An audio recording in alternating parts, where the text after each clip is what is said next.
Hi friends, ఈరోజు ఈ వీడియోలో బ్రహ్మ సరస్వతిల వివాహ కథ గురించి తెలుసుకుందాం. అయితే బ్రహ్మ తన కూతురు అయిన సరస్వతిని వివాహం చేసుకున్నాడని అంటూ ఉంటారు. ఇంతకీ ఇందులో ఎంతవరకు వాస్తవం ఉంది? నిజంగానే బ్రహ్మదేవుడు తన సొంత కూతురునే వివాహం చేసుకున్నాడనుకుంటే మరి ఆయన అలా ఎందుకు చేసుకున్నాడు? దీని వెనక కారణమేంటి? ఇందులో ఉన్న సృష్టి రహస్యమేమిటి? అసలు సరస్వతీదేవి బ్రహ్మకి కూతురేనా లేక భార్యనా? మానవులు బ్రహ్మదేవుడిని ఎందుకు పూజించరు? ఈ విషయాలన్నీ వివరంగా తెలియాలంటే ఈ వీడియోను ఎక్కడ స్కిప్ చేయకుండా చివరి వరకు పూర్తిగా చూడండి. ఇక మ్యాటర్లోకి వెళితే, ఈ విశ్వాన్ని సృష్టించాలనే చర్చ జరిగినప్పుడే బ్రహ్మ సరస్వతులు ఉన్నారు. వాస్తవానికి ఈ విశ్వాన్ని సృష్టించాలనే ఆలోచన బ్రహ్మది. ఈ విశ్వాన్ని పాలించేది విష్ణువు. ఇంకా శివుడిని సృష్టి వినాశనం చేసేవాడిగా కొలుస్తూ ఉంటారు మనుషులంతా. ఇంత గొప్ప త్రిమూర్తులలో ఒకరైన బ్రహ్మ ఎందుకు తన కూతురును వివాహం చేసుకున్నారు అనేది చాలా మందిలో ఉండే సందేహం. ఈ భూలోకంలో విష్ణువు మహేశ్వరుడికి అనేక ఆలయాలు ఉన్నాయి. కానీ సృష్టికర్త బ్రహ్మకి మాత్రం ఎక్కడ కూడా ఆలయం లేనేలేదు. దేశం మొత్తం మీద బ్రహ్మదేవుడికి విగ్రహం ఆరవలి కొండల ఒడిలో ఉన్న పుష్కర్ సరస్సు ఒడ్డున మాత్రమే ఉంది. బ్రహ్మ ఈ విశ్వాన్ని సృష్టించినప్పుడు ఆ సృష్టిని కొనసాగించడానికి జ్ఞానం అవసరమైంది. అందుకే తన మనసులో జ్ఞానదేవత అయినటువంటి సరస్వతీ మాతను సృష్టించాడు. బ్రహ్మ సరస్వతితో పాటు అనేక జీవులను సృష్టించాడు. కొండలు, గుట్టలు, నదులు, నీళ్లు, మైదానాలు, ఇలా భిన్నమైన ప్రకృతిని సృష్టించాడు. ఈ నిర్మాణ సమయంలో సరస్వతి రూపానికి ఆకర్షితుడయ్యాడు బ్రహ్మదేవుడు. అయితే విజ్ఞానంలో మాత్రమే కాదు, రూపంలో కూడా సరస్వతి మాత సౌందర్య రాశి.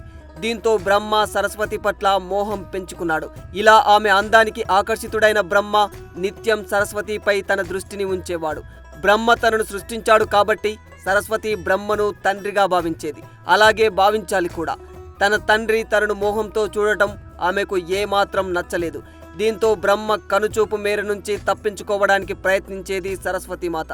అయితే ఎంత ప్రయత్నించినా, 4 దిక్కుల్లో ఏ వైపు దాక్కున్నా బ్రహ్మ తన 4 తలలతో చూస్తూనే ఉండేవాడు. దాంతో ఆమె బ్రహ్మ నుండి తప్పించుకోలేకపోయింది. చివరకు ఆమె ఆకాశంలో దాక్కొనవలసి వచ్చింది. కానీ బ్రహ్మ తన 5వ తలతో సరస్వతిని చూస్తూనే ఉండేవాడు. అయితే ఇక్కడ ఈ 5వ తల ఆలోచనలు అన్నీ కూడా చెడుగానే ఉండేవి. ఇంకా చెప్పాలంటే బ్రహ్మకు సరస్వతీదేవిపై మోహం పెరగడానికి కూడా ఈ 5వ తలనే కారణమని చెబుతూ ఉంటారు.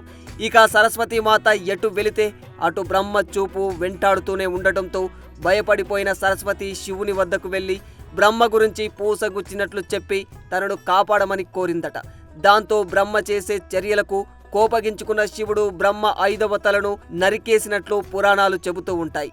ఇక 5వ తల పోవడంతో తనలో అహం, మోహం రెండూ పోయాయని చెబుతూ ఉంటారు.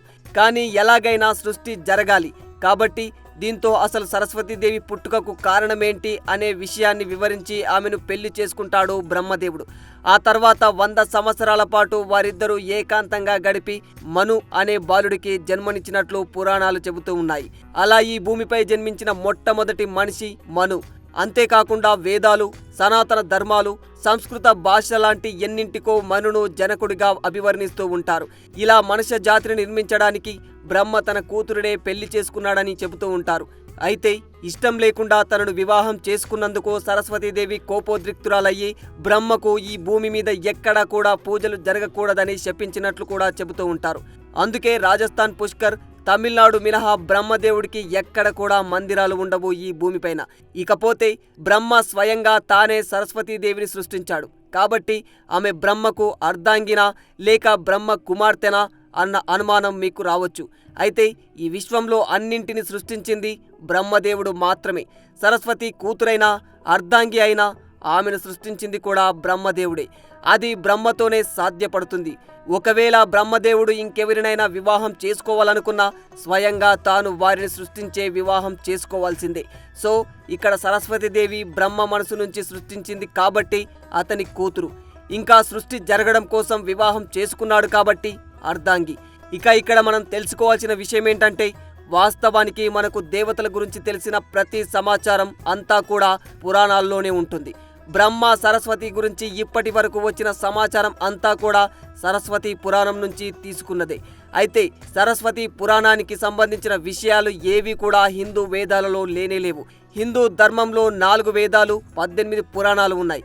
అయితే ఈ 18 పురాణాలలో ఒక పురాణం సరస్వతి పురాణం అని చెబుతూ ఉంటారు. కానీ వాస్తవానికి ఈ 18 పురాణాల్లో అలాంటి పురాణం ఏది కూడా లేదని చెబుతుంటారు. కొన్ని ఇతర పురాణాలను ఉప పురాణాలుగా కూడా చెబుతుంటారు. అయినా సరే ఉప పురాణాల్లో కూడా ఎక్కడా సరస్వతి పురాణం గురించి ప్రస్తావన లేదు. ఏది ఏమైనప్పటికీ హిందూ సాంప్రదాయానికి సంబంధించి ఏవైనా విషయాలను మీరు విని నమ్మే ముందు మీరు వేద పురాణాలు చదవాల్సిందే. అలా చదివి స్వయంగా మీరే తెలుసుకోవాల్సిందే. ఎందుకంటే హిందూ ధర్మం వేదాలతో ముడిపడి ఉంటుంది. అలాగే వేదాలు ఎంతసేపు జ్ఞానం గురించే మాట్లాడాయి తప్పిస్తే ఇలాంటి దేవతల గురించి ఈ వేదాలలో ఎలాంటి వర్ణన లేదు. అందుకే ఇందులో వాస్తవం ఏంటనేది మీకే వదిలేస్తున్నా. ఇక ఈ వీడియోపై మీ అభిప్రాయాన్ని కామెంట్ రూపంలో తెలియజేయండి.